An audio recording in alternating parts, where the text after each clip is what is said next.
Show you how to make wonton soup. It takes a lot of time, and it's nice if you have help for wrapping all the wontons, but it's definitely worth it. Like the homemade, the flavor is so much better than just what you can find even at a lot of restaurants. So we're just gonna give this a try and see how you like it. So we've got 2 pounds of ground pork, and I'm gonna add into there, I've just grated my ginger root. So you can just buy your ginger root like this, peel off the outside. Just I use my potato peeler to get the outside edge off, and then I just use a grater, a finer grater, to just grate about 2 to 3 tablespoons of ginger root. Got a really nice flavor. So I'm just going to put that in with my pork.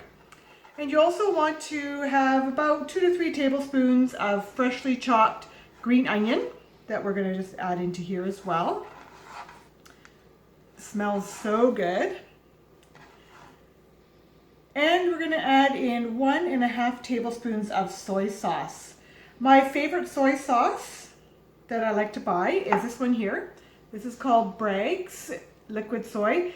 If you look at a lot of the soy sauces in the store, the first ingredient is not going to be soybean. This one has soybean and water. There's no added extra salts or any other fillers in here. This is pure soy with the water. This is the best stuff to get. It's pricier than cheap soy sauce, but it's way better for you, a lot lower in the sodium. And we're going to also add in some sesame oil. You can just find this usually in the Oriental aisle at the store.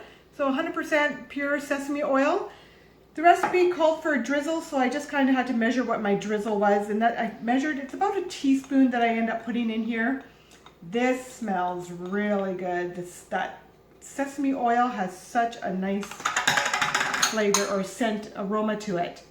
I'm also going to add in let's see, I got 3/4 of a teaspoon of salt, 3/4 of a teaspoon of sugar, 1 tablespoon of cornstarch, and about 1/4 teaspoon of fresh black pepper. So we're going to put all that in here, and we're going to start to mix that. So the only other thing we're going to add into this is water.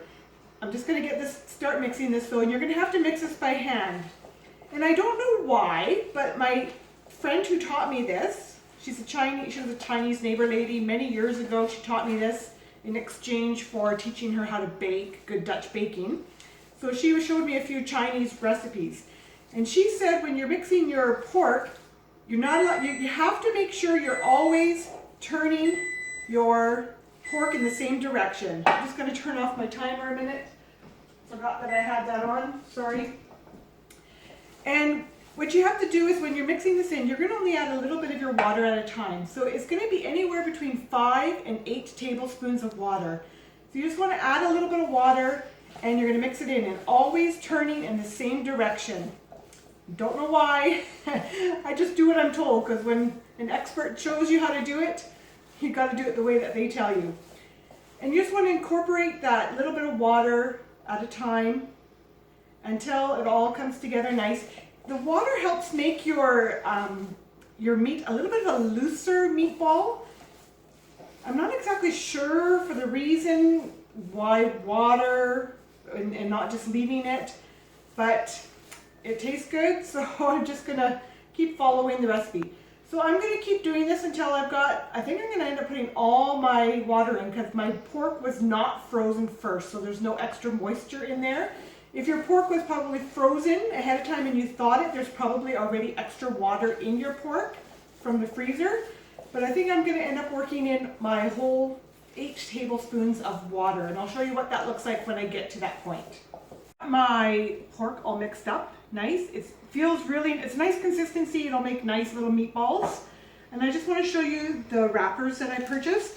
So these ones I found at Save On Foods. And it's a double pack, so it comes in 2 packages like this side by side, and I think this one is 450, yeah, so 454 grams, so that's a pound for the whole thing.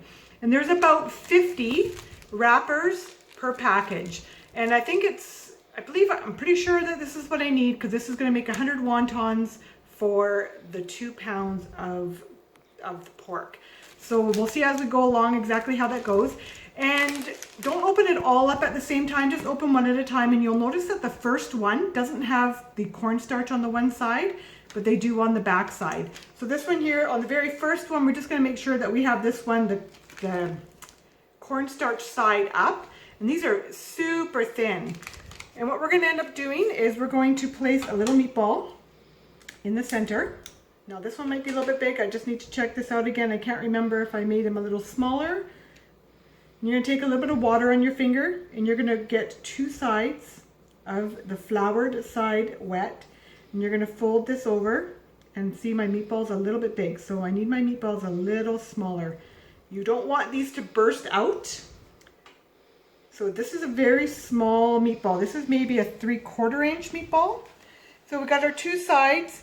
You're going to bring the two sides together in a triangle form. And then all you want to do is bring it all up together, and I do a little pinch, and you get a beautiful little wonton. And you're going to put these on your cookie sheet, and then once we have our cookie sheet full, we are going to freeze them so that we can put them in a bag so that you can take them out of the freezer when you want them. So I'm going to just get a few going here, and then I'll explain the method one more time. I just want to get a few going so you can see what they look like. All right, so we're wrapping our wontons. I've had a little bit of help from Juliana. So you're going to get two sides of your wrapper wet. You're going to fold up the other side into a triangle, and then you're going to bring your sides in, and you're going to just gently pinch them all together. And I like to make it a little bit flat on the bottom so they sit on the cookie sheet nice. You'll have to be careful. If your meatballs are a little bit too big, you're going to start splitting your wrappers. So you want to be very careful about that. So these meatballs, I measured, they're not quite an inch. They're about 3/4 of an inch or so. Just, you have to kind of play it by ear and see how it goes. But you don't want to overstuff them because they're just going to all split when you're trying to wrap them. So you're just going to fold those up into the triangle, and then you're going to bring your sides up and do a nice little pinch. There are other ways that you can wrap your wontons. I just think these look so pretty when they're done up. And we're gonna just keep going along here until we get all of them done. And then we're gonna put them in the freezer so they freeze on here, so that way you can put them in a Ziploc bag and take them out one at a time so they're not all clumped together. And if you want to know where to buy these packages of the wrappers in the store, I've seen that Save On Foods actually has them by the vegetables. And I think Superstore has them in part of the freezer or the fridge section where they have fresh noodles and stuff like that. So you'll have to just check in your local store to see where they have them. So this one, and this is definitely the bigger package. I've also seen small packages where they're only probably 25 in a pack. So I'm going to keep going here. I betcha I'm going to probably would have needed 4, so 2 double packs would probably be what I'm going to need. So I'm going to count at the end to see how far we're going and see how many meatballs. But I probably would need 4 packages in order to do 2 pounds. But I'll let you know for sure what my numbers are once we're done here, and we'll count this up. All right, so Juliana and I wrapped up did all the wontons. So I have one tray in the freezer, and I have some more here. So that double package that I showed you of the wrappers has about 125 wraps total in it. And that used up almost all my 2 pounds. 2 pounds would probably be perfect. My packages of the pork actually weighed 500 grams. So I'm just gonna fry up a few of the extra meatballs that were left at the end. So 2 pounds of the ground pork will do the double pack, the 454 gram pack of wonton wrappers. So I'm gonna let these freeze so that they're easier to work with. And then I'm gonna also continue filming later on at dinner time. We're gonna have wonton soup for dinner, and I'll show you how to make your wonton soup. I'm just packaging up my wontons, which have frozen in the freezer. So they're easy enough to package up, and they won't clump together if they were frozen individually. So I've put 24 in a pack. There's only 4 of us living at home, and 6 wontons is a nice amount for in a bowl of soup. So I'm just going to package these up so that we can take them out as individual family servings for when we're going to have wonton soup. Alright, so I'm going to do the wonton soup now. So I'm making it for 4 people tonight for dinner. But the recipe, I have on the recipe card that you can do it for 1 serving if you like. And you can just multiply that for whatever you need. So I've started, instead of just water, I did the 1 liter, or this is just under a liter of the chicken broth, and about 3 to 4 cups of water, and I've got that boiling in my pot. I have also added some chicken. This is my Better Than Bouillon chicken base. This is one you can get at Costco. This is a really nice one. So I did about 2 teaspoons of this. If you don't have this in the house and you only have these little packets, you can do these as well, and usually 1 little packet per serving. So then for a pot this size, you would put 4 of those little packets in. I'm also going to flavor my broth with some more green onion and the ginger that's been grated up. This gives really nice flavor and scent in your soup. It smells so good. So we're just going to get that in their base before we put anything else in. And also we're going to add a little bit more sesame oil. Just going to do a drizzle of sesame oil. That might be about half a teaspoon or so. So I just wanted to get that going in there. Smelling good. And you can adjust, so you can taste your broth and decide if you want to make it a bit saltier or not. If you want to add a little bit of pepper, you can always add some pepper. This is where you can play with it a little bit yourself and put some stuff in. And at this point it's almost time for me to put my noodles in. So I wanted to show you the package. So these are, you can find them usually in the Oriental or the ethnic food aisle in your grocery store. So these are the egg noodles. If you had decided to put in shrimp, you can put mixed shrimp in, chopped up really fine in with your ground beef. Like that's already back before, but we have someone in the family who can't have shrimp, so we don't put it in. But you can do shrimp, and then you can also buy these in a shrimp flavor if you like. So you need usually 1 of these per person, so I'm going to put 4 of these in my soup. And I'm just going to break it in half, just otherwise they're really long and skinny noodles. So I'm just going to break it in half. And I'm going to get these going for a little bit just before I put my wontons in, because I want that to start to break up a little bit.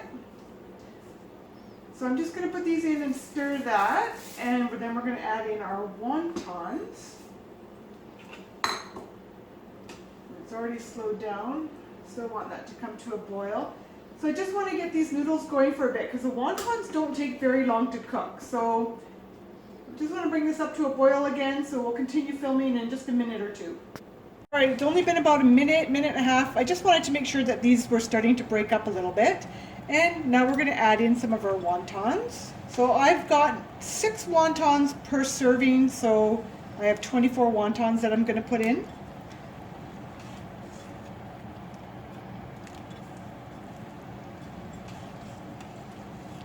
Almost should have used a little bit of a bigger pot, but this will be okay. And we're going to let these boil for a few minutes. Usually when your wontons end up floating afterwards, after they're boiled, then they're usually cooked. But we're going to let these go for a few minutes. I'll kind of time it here so you have an idea. So we'll stop the filming and I'll let you know where we're at in a couple minutes. Alright, it's been about 4 to 5 minutes and you can see my wontons are floating, and they also don't look pink anymore. And also they kind of look like brains, like the little, that's what the kids always called them, that the way that the wrapper wraps around the meatball as it's cooked. So I think this is ready. So to serve this, what you want to try to do is just get out some noodles first, because it's a little bit hard to not make a big mess in your bowl. You want to get some noodles in the bottom, and then you got to try and count, because you know it's got to be fair for everybody to get the same number of wontons per bowl. So we're going to make sure there's 6 wontons in there, and add a little bit more of the broth, and there you have your wonton soup, and there's the recipe.